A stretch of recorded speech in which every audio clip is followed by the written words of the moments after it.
If one of your cichlids is hiding right now, hovering near the heater, staying behind the rocks, or vanishing every time another fish swims past, this video could genuinely be the difference between saving that fish and losing it.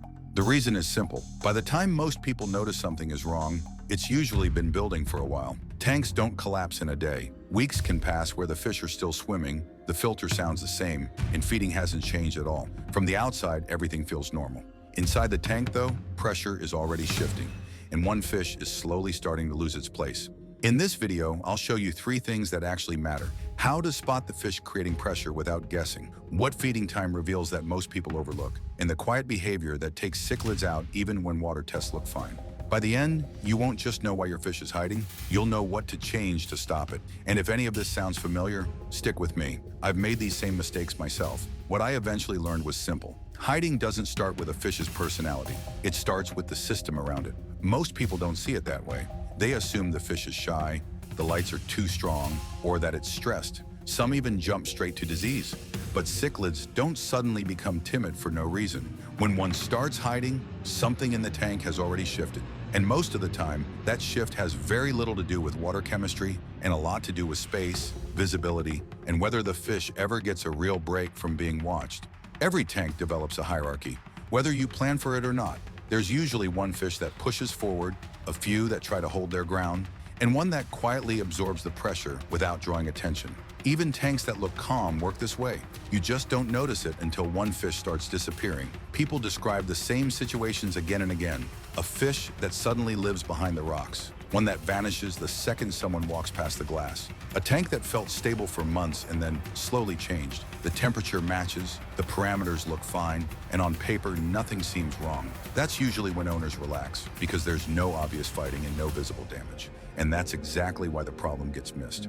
A calm-looking tank isn't automatically a safe one. In almost every case, hiding starts after something shifts. A new fish goes in. The most confident fish grows into its role, or the layout stops giving weaker fish a real place to disappear. Once that happens, everything else follows quietly. To understand why this happens, you have to pay close attention to the first 72 hours after adding fish, because this is where a lot of tanks quietly fall apart. When a new cichlid goes into an established tank, it almost never starts with open fighting. What usually happens first is something much quieter. In that first hour, the new fish often looks a bit lost. It slows down, the colors aren't as sharp, and the way it moves feels careful, like it hasn't figured out where it belongs yet. The other fish don't rush in or attack. They swim past, circle back a few seconds later, and do it again. On the surface, it doesn't look aggressive, but it's not casual either. They're trying to work out what kind of fish this is and how it fits into their space. After a few hours, you can feel something shift in the tank. One fish gets a little closer than the rest, then backs off. A few others follow. There's still no biting and no chasing, but the attention is there. Everyone is watching, waiting, and quietly testing limits. The new fish starts looking for somewhere it can relax, but most hiding spots are already claimed, so it drifts toward corners, heaters, or filter intakes. This is usually the moment owners relax because nothing dramatic is happening. No fighting, no damage. But this is exactly where the danger starts, because a calm-looking tank doesn't automatically mean a safe one. Somewhere between 6 and 12 hours, the hierarchy begins to settle in. One fish consistently reaches the food first, another starts controlling a route or a piece of structure, someone else backs down. By the time a full day has passed, constant attention takes over. Breathing speeds up, posture tilts slightly vertical, and food starts getting ignored. Sometimes the fish parks itself near the heater, almost like it's borrowing a bit of stability from the equipment. From outside the tank, everything still looks peaceful. Inside, the body's already starting to shut down. This is where many fish are lost, not during obvious fights, but under constant pressure. That's why adding a single fish is so risky. When you add one fish, all of that attention lands on one body with no buffer and nowhere to hide. When you add a group, attention gets spread out. Single fish absorb it. Even then, groups only work if the tank is reset properly. Rocks need to be moved before release lights should be dimmed, and feeding should pause for a while. The first 12 hours should stay quiet with as little disturbance as possible. When feeding starts again, food needs to be spread across multiple zones. When food always goes in the same spot, one fish quickly learns it can control that space. Spreading food creates multiple lanes, and those lanes give fish options. Options are what reduce pressure. Every tank slowly builds invisible maps, feeding routes, patrol paths, escape corridors. When food appears in the same place every day, the same fish ends up owning it. When sight lines stay wide open, dominant fish can see everything. That's why dominance often doesn't look aggressive at all. It settles in quietly. The strongest fish doesn't need to chase when it can control space, food, and visibility. It positions itself where movement gets blocked, reaches feeding lanes first, and holds central areas longer. Over time, the rest of the tank adjusts around that fish. Space is usually the first thing to disappear. Certain routes stop being used and corners go quiet. That's territory shrinking.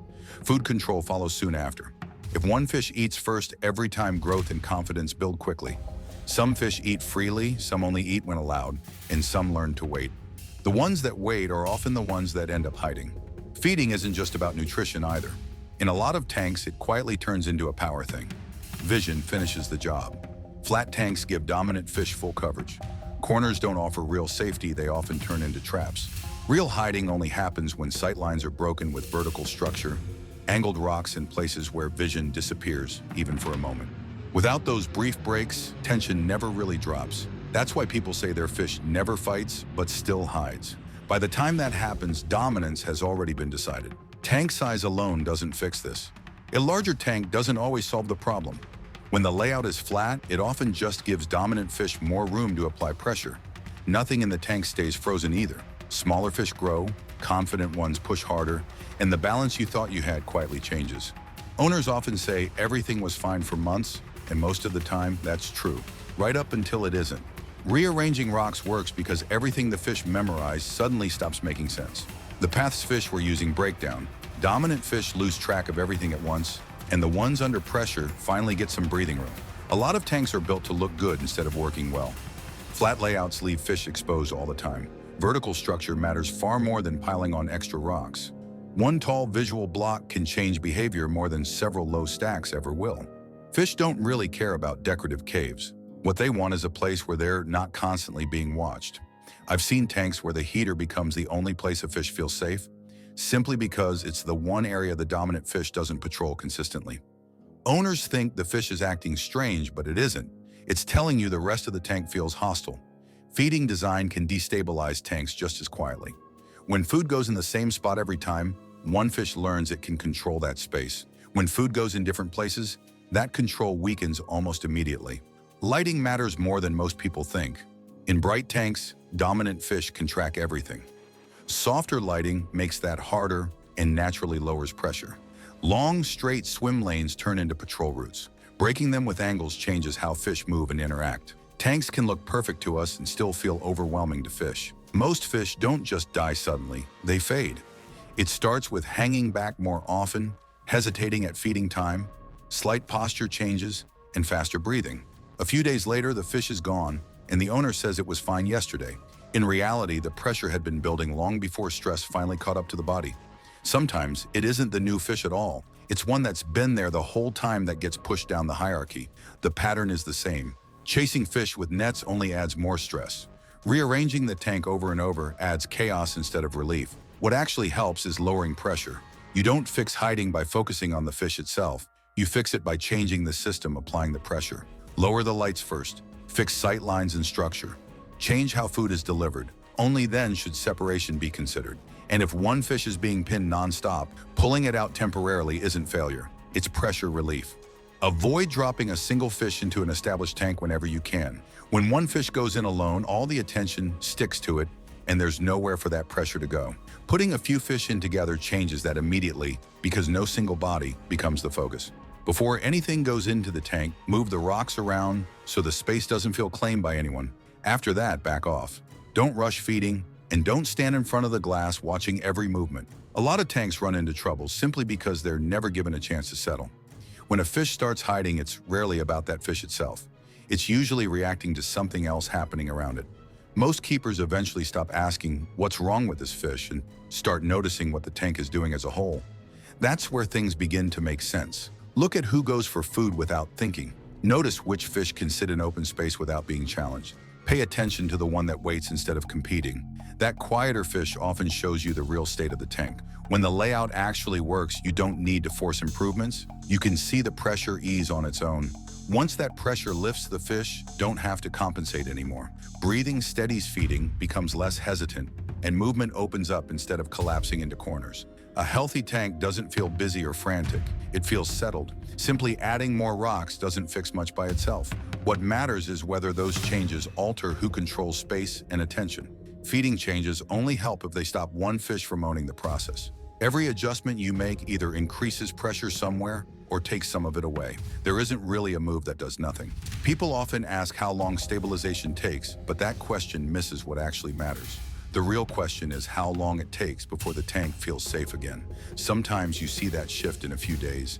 Other times it drags on for weeks. And sometimes it never happens because nothing meaningful inside the system was actually changed. Advanced cichlid keeping isn't about owning better equipment or doing more things. It's about learning when to step back and observe. Every tank slowly develops its own patterns where food appears, how fish move through space, and which paths feel exposed or protected. One fish ends up claiming space, another gives way, and another learns to wait. Your job is to shape the tank so that waiting doesn't turn into decline. Don't build tanks just to look impressive from the outside. Build them so fish can move without being watched constantly. Don't design everything around breeding goals. Design the space so pressure can actually drop and stay low. Cichlids don't calm down because we want them to. They calm down when the tank finally gives them a reason to, and if this changed how you look at your setup, don't stop here. There's a full series on dark cichlids that digs deeper into aggression, behavior, tank design, and feeding dynamics. Pick another video and keep refining the system. Before you go, there's a video on overstocking waiting for you, because how many fish you keep changes everything we just talked about. Click the video in the top right corner and I'll meet you there.